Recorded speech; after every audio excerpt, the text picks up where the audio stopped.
अस्सलाम वालेकुम मेरे दोस्तों। अजीब हरकत हुई है भारत की तरफ से। उनके बेवकूफ़ और झल्लू किस्म का मीडिया मसलसल राग अनाप रहा है कि उन्होंने पाकिस्तान के अंदर मिलिटेंट टारगेट्स को निशाना बनाया है। किसी मिलिट्री इंस्टॉलेशन या मिलिट्री पोजीशन पर हमला नहीं किया।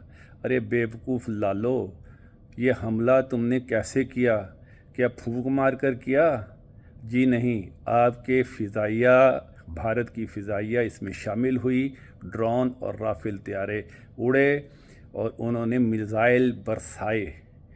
तो डायरेक्ट आपकी फ़ौज इस हमले में इन्वॉल्व हुई।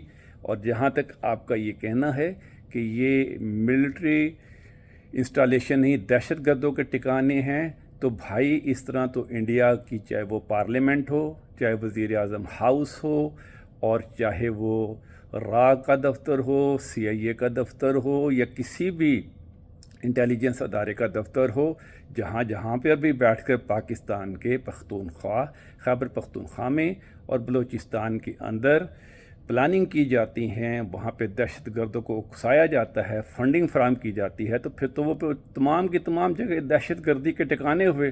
तो फिर पाकिस्तान को भी जवाबी तौर पर अपनी फ़िज़ाइया के साथ उन तमाम जगहों के ऊपर जहाँ जहाँ ये प्लानिंग हुई हिट करना चाहिए, उनको तबाह कर देना चाहिए। और कहना तो यही चाहिए कि जी क्योंकि यहाँ पर पाकिस्तान के ख़िलाफ़ दहशत गर्दी हो रही थी, यहाँ से पाकिस्तान के ख़िलाफ़ हमले किए जा रहे थे, मनसूबाबंदी की जाती थी, फंडिंग की जाती थी, लिहाजा हमने उनको तबाह कर दिया। और हमने कोई जंग नहीं छिड़ी, हमने तो सिर्फ अपना दिफा में, अपने मुल्क में जो दहशत गर्दी है उन दहशत गर्दों को मारा है।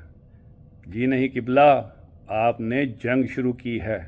पूरी दुनिया की तरफ से ये एक्ट ऑफ वार हुआ है, आपकी तरफ से ज़िम्मेदारी आई है आप पर, रिस्पॉन्सिबल होंगे आप।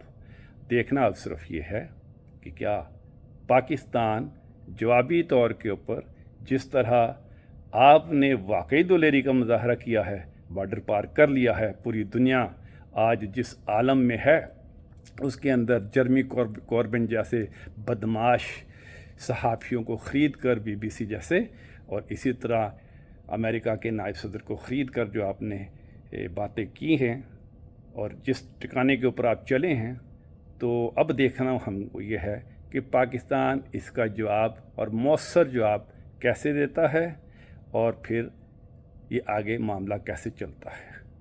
Let's see. बहुत आपका शोर गुल मच रहा है, खुशियाँ मनाई जा रही हैं, लड्डू तकसीम हो रहे हैं। किस बात पर? कि एकदम बग़ैर किसी बात के, चोरी छुपे, बग़ैर बताए धड़ाम से जो सिविलियन सोए हुए थे रात को 12 बजे, जो बच्चे सोए हुए थे मदरसों में, जो बच्चे सोए हुए थे मसाजिद में रेस्ट कर रहे थे, जो नमाजी मौजूद थे, दहशतगर्दी के नाम पर आपने उनको बमों का निशाना बना दिया। शर्म आए, शर्म खाओ। लेकिन लाला जी, तुमको ना कभी शर्म आई है ना कभी शर्म आनी है। किसी के मस्जिद को, किसी की इबादतगाह को तबाह करना कोई इंसानियत नहीं। पाकिस्तान को भी हक़ है आपके फिर मंदिरों को और आपकी इबादतगाहों को इसी तरह दहशतगर्दी के नाम पर तबाह करे, जहाँ पर वहाँ पर हिंदू मुसलमानों को कत्ल कर दे के मंसूबे बनाए जाते हैं और मुसलमानों को मारा जाता है जान से। उन तमाम मंदिरों को फिर पाकिस्तान को भी दहशतगर्दी के नाम पर तबाह करने का हक़ है।